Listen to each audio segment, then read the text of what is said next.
They laughed at the old woman in the plain coat, unaware that the crown itself was hidden beneath her scarf. The rain fell in relentless sheets over London, turning the cobblestone streets into shimmering mirrors. The city's usual bustle had been muted by the storm, leaving only the sound of raindrops drumming against umbrellas and the occasional splash of a passing car. Inside the grand lobby of the Royal Crest Hotel, the air was thick with the scent of polished wood and freshly brewed tea. Chandeliers cast a golden glow over the marble floors, and the soft murmur of guests filled the space. She stood quietly by the entrance, her figure unassuming in a beige trench coat and a simple scarf tied neatly under her chin. Her hands, gloved in soft leather, clutched a small handbag. To anyone passing by, she was just another elderly traveler seeking refuge from the storm. But beneath the scarf, a pair of sharp, observant eyes missed nothing. Queen Elizabeth II had always been a master of disguise, a skill honed over decades of navigating public life. Today, she had chosen to step into the world incognito, not as the monarch who had ruled for over half a century, but as an ordinary woman. It was a rare indulgence, a chance to see the world through unfiltered eyes. She approached the front desk, her steps steady despite the ache in her knees. The young clerk behind the counter, a man in his early 20s with a slicked-back hairstyle and a name tag that read James, barely glanced up as she approached. "Good afternoon," she said, her voice soft but clear. James sighed audibly, his fingers hovering over the keyboard. "Yes?" "I'd like a room for the night, please," she continued, her tone polite but firm. James finally looked up, his eyes scanning her from head to toe. His lips curled into a faint smirk. "Do you have a reservation?" "No, I don't," she replied, her expression calm. "But I was hoping you might have something available." James leaned back in his chair, his smirk widening. "I'm afraid we're fully booked. You'll have to try somewhere else." The Queen's eyes narrowed slightly, but she said nothing. Instead, she glanced around the lobby. It was far from crowded. Only a handful of guests lingered near the fireplace or sipped tea in the lounge. "Are you certain?" she asked, her voice still calm but with a hint of steel.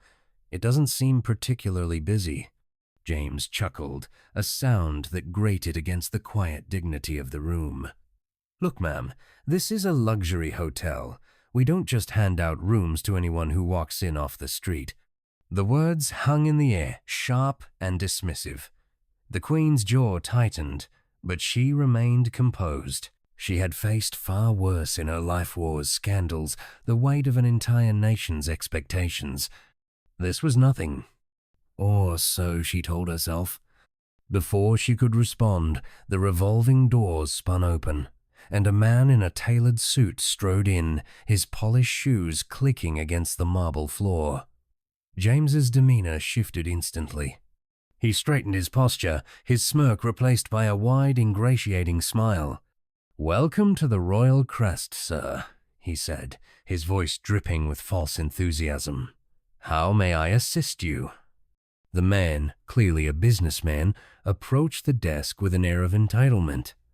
"I need a room for the night. My flight was cancelled, and I'm stuck in this damn weather." "Of course, sir," James replied, already tapping at his keyboard. "Let me see what we have available."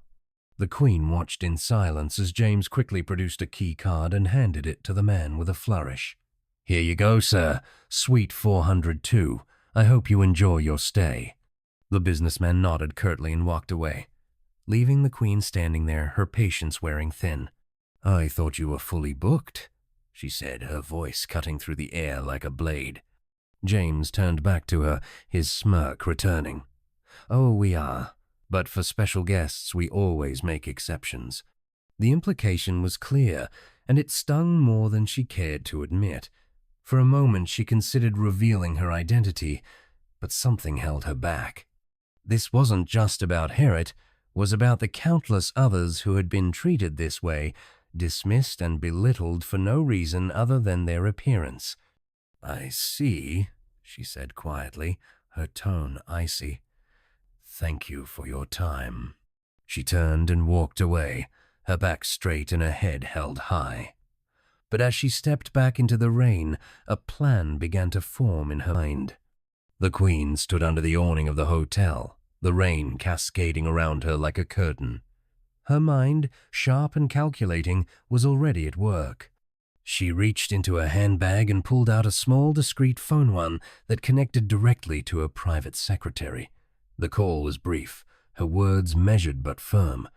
"I want the Royal Crest Hotel purchased by the Crown Estate by morning," she said, her voice carrying the weight of decades of authority, "and ensure the current management is removed immediately." The secretary, accustomed to her decisive commands, didn't question the order. "It will be done, Your Majesty." The next morning, the storm had passed, leaving the city bathed in crisp, golden sunlight. The Royal Crest Hotel gleamed like a jewel, its windows reflecting the clear blue sky. Inside, the staff moved about their routines, unaware of the seismic shift about to occur. James, the smug clerk from the night before, was at his post, his smirk firmly in place as he chatted with a colleague.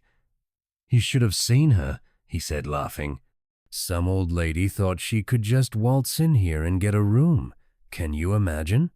His colleague chuckled, but the sound was cut short as the lobby doors swung open. The Queen entered, but this time she was not the unassuming woman from the night before. She wore a tailored coat in deep emerald green, her scarf replaced by a pearl necklace that glowed against her skin. Her handbag was the same, but now it swung confidently at her side, and behind her, flanking her like sentinels, were two members of the Royal Guard, their uniforms immaculate and their expressions stern. The entire lobby froze. Guests stopped mid-conversation, their eyes widening as they recognized the figure walking toward the front desk. James, however, was slower on the uptake. "Can I help you?" he asked, his tone dripping with the same condescension as the night before. The Queen stopped in front of the desk, her gaze locking onto his. For the first time, James felt a flicker of unease. There was something in her eyes, a quiet, unshakable power that made his smirk falter. "Yes," she said, her voice calm but carrying an edge that could cut glass. "You can start by packing your things." James blinked, his confusion evident. "I'm sorry." The Queen reached into her handbag and pulled out a single sheet of paper, which she placed on the counter with deliberate precision. It was a deed of ownership, stamped with the official seal of the Crown Estate. "As of this morning," she said, her tone measured but laced with authority, "this hotel is under new ownership, and your services are no longer required." James stared at the document, his face draining of color. His mouth opened, but no words came out. Around him, the other staff members exchanged nervous glances, their earlier laughter replaced by stunned silence. The Queen turned to address the room, her voice carrying effortlessly. "Ladies and gentlemen, I apologize for the disruption, but let me be clear. This establishment will no longer tolerate behavior that demeans or dismisses anyone, regardless of their appearance or status. From this moment forward, the Royal Crest Hotel will be a place of respect and dignity for all." The lobby erupted into whispers, but the Queen wasn't finished. She turned back to James, who was now visibly trembling.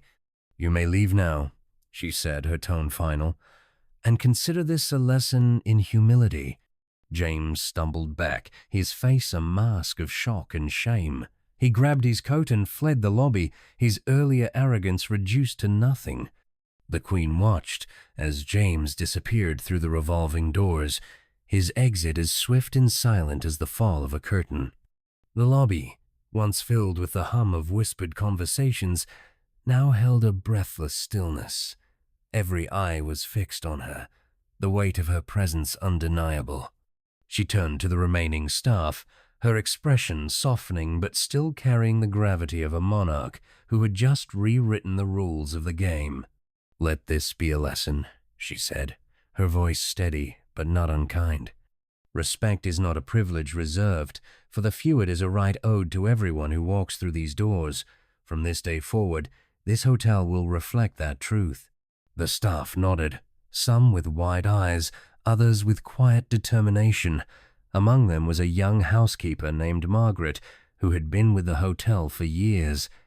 She stepped forward, her hands clasped nervously in front of her. "Your Majesty," Margaret began, her voice trembling but sincere.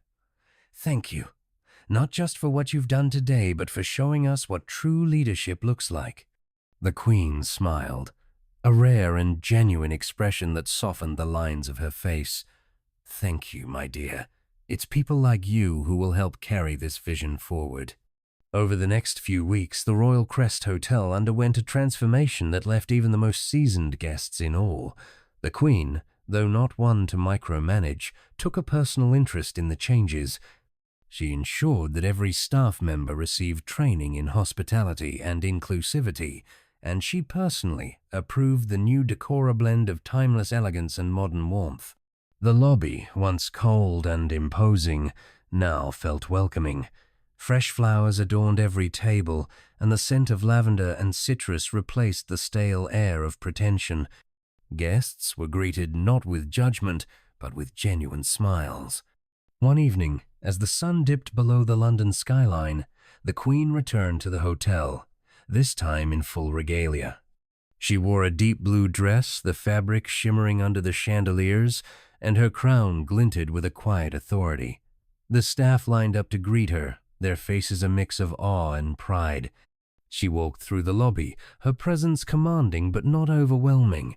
Guests paused mid-conversation, their eyes following her, as she moved with the grace of someone who had spent a lifetime in the public eye. At the front desk, Margaret stood, now promoted to head of guest relations.